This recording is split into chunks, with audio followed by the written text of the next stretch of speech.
Depuis 7 ans, là où vous m'avez placé, je tâche de rendre la France plus forte et plus juste, de libérer, protéger, unir.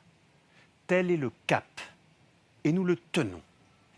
Et il en fut de même en 2023.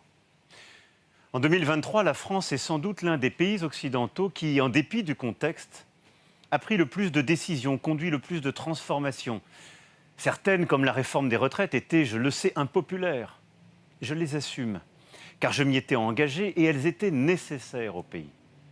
Mes chers compatriotes, l'action n'est pas une option. L'action est notre devoir pour les générations futures. Voilà pourquoi je serai inlassablement du côté de ceux qui agissent au service du pays et jamais de ceux qui, refusant de vous dire la réalité pour justifier de ne rien faire, à la fin nous affaiblissent.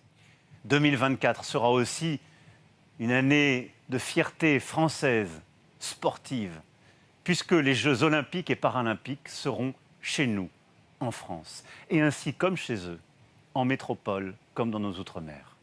2024 sera, vous l'avez compris, un millésime français. Parce que c'est une fois par décennie que l'on commémore avec cette ampleur notre libération.